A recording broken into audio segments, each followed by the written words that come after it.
tout le monde entier, quand on parle d'Adebayor, c'est un joueur togolais, mais qui n'a pas fait aussi sa vie ici, qui a fait sa vie ailleurs, mais maintenant il est revenu. Donc c'est beaucoup bien de sortir un peu. Bon, c'est comme tous les Jeux Olympiques. Les gens sortent, ils jouent, ils reviennent. Et donc c'est bien de sortir. Et de voyager un peu, voir les autres. Et moi, c'est une chance aussi de voyager, et faire des études aussi avec eux, et connaître les autres artistes, la façon dont ils pensent, et pouvoir avoir toutes ces connaissances-là et faire ma connaissance. Oui, j'ai présentement une galerie qui me représente à Ohio. J'ai aussi une galerie qui vient de me faire appel à New York. Et donc, quand je repars présentement, j'ai une exposition collective avec les autres artistes en janvier. Et en septembre, j'aurai une exposition solo à New York. Donc, j'ai 2 galeries présentement qui me représentent à New York, aux États-Unis. Bon, les collections des musées, j'en ai beaucoup. Et peut-être 7 musées présentement qui me collectionnent. Et puis, pour les collectionneurs, il y en a beaucoup.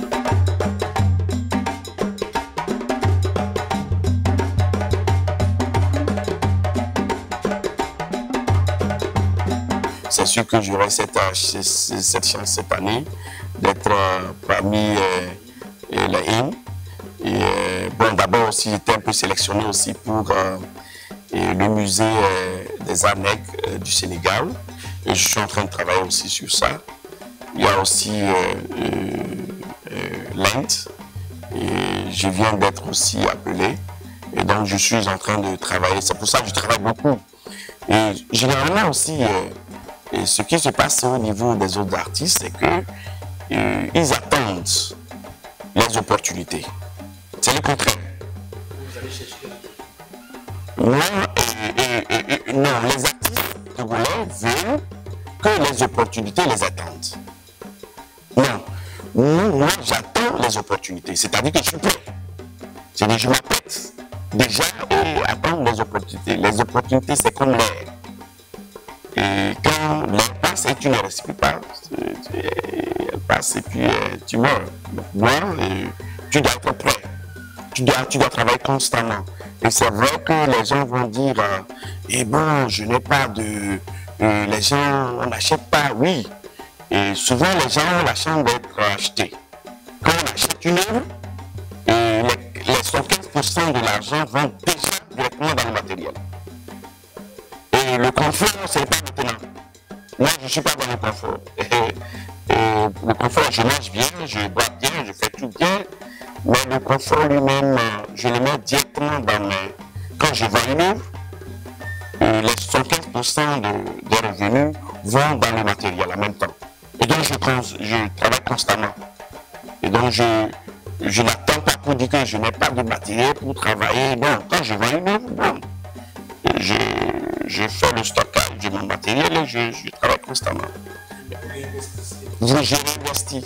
Et d'abord, en parlant d'investissement, quand quelqu'un achète mes œuvres, c'est un investissement qu'il fait chez moi.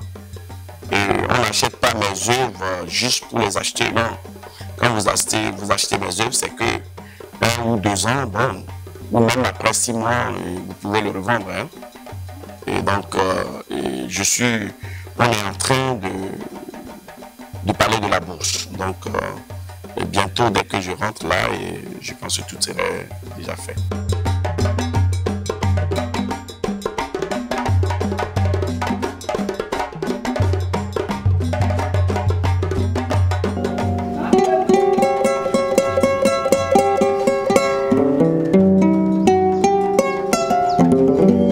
Bon, en fait, c'est un apprentissage. Je suis en train de chercher à apprendre à jouer la croix, puisque c'est un instrument qui aidait aussi à dire les histoires et aussi à raconter les histoires des ancêtres, du passé et de l'avenir aussi. Et comme un artiste, il peint son histoire et aussi peint l'histoire de l'avenir. Et des fois, c'est là même que les gens n'arrivent même pas à comprendre que l'art, quand la plupart des gens me posent la question de savoir qu'est-ce que c'est que l'art, je dis bon, l'art c'est... Quand quelqu'un comprend l'art, ce n'est plus l'art. L'art, c'est un mystère. C'est, comme les Anglais le disent, un unknown.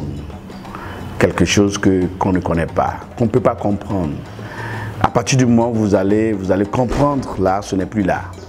L'art nous amène à aller dans le fond, dans la profondeur des faits, et dans la recherche infinie. À partir du moment où vous comprendrez l'art, ce n'est plus l'art.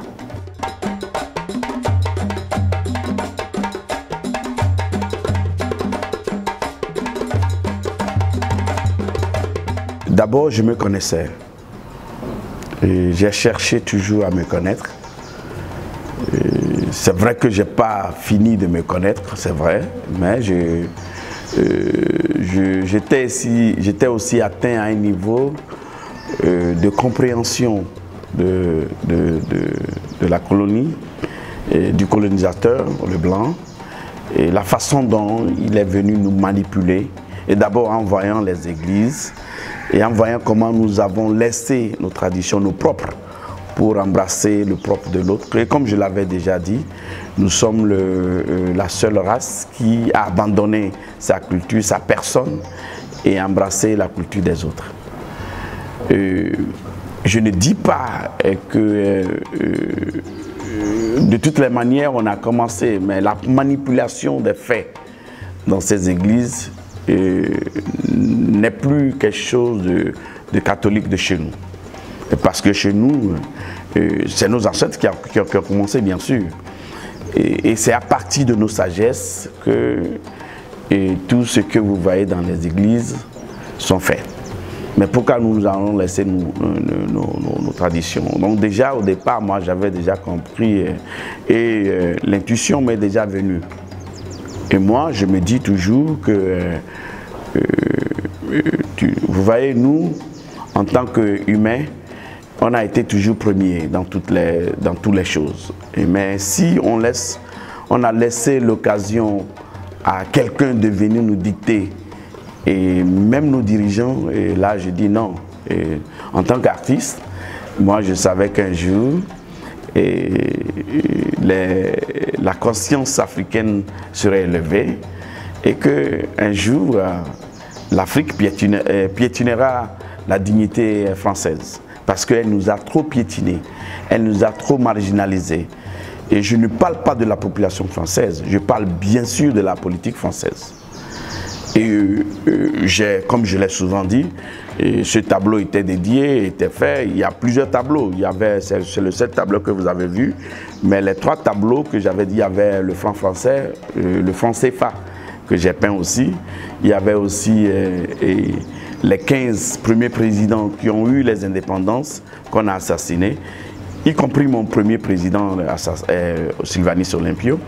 Et donc j'ai tous ces tableaux-là qui sont là, parce que moi je vois déjà, c'est ça qu'on appelle l'art. Et un artiste, il faut qu'il soit un visionnaire.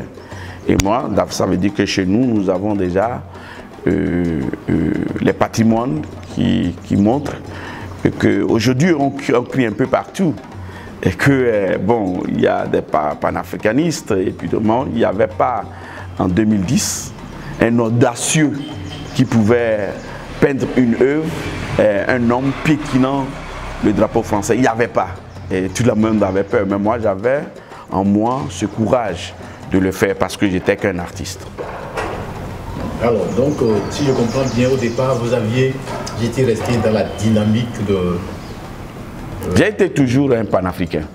Voilà. J'ai toujours lutté pour mon Afrique. J'ai toujours lutté pour mon propre pays, le Togo. Bon, quoi qu'on le dise, moi j'ai toujours aimé mon pays. Ça dit qu'on est mieux chez soi qu'ailleurs. Et donc, allez-y en Europe, la façon dont les gens nous traitent. Et quand on vient ici, c'est chez nous. Mais quelle que soit l'atmosphère dans laquelle nous vivons, je pense que personne n'est mieux qu'ailleurs que chez soi. Et donc, moi, il y a beaucoup de choses que je ne veux même pas, on ne va même pas couvrir aujourd'hui parce que, bon, c'est un autre débat un jour.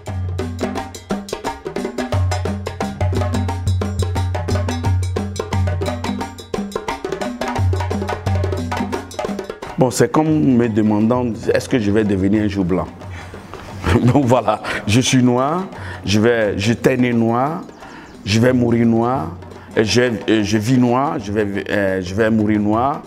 Et donc il n'y a pas lieu pour moi, en tant que Talé, de dire que je vais changer, ou bien changer ma peau, ou bien ma personne, ou bien ma mentalité. Je suis un Africain et je suis fier d'abord d'être un Kabien, comme je l'ai toujours dit, et je suis fier d'être un Togolais, et je suis fier d'être un Africain. Et donc rien, il y a des œuvres que je suis en train de travailler, sur lesquelles je suis en train de travailler. Et quand tu regardes dans toutes les œuvres, il y a la calebasse. C'est-à-dire même sur le drapeau, quand vous regardez l'œuvre, et cette œuvre que vous voyez présentement, c'est mon portrait lui-même, c'est mon portrait moi-même que j'ai fait, étant moi piétinant la dignité française, parce qu'elle nous a beaucoup piétiné, beaucoup longtemps, trop longtemps piétiné, marginalisé, et mettre dans la boue, faites de n'importe quoi, faites de la saloperie.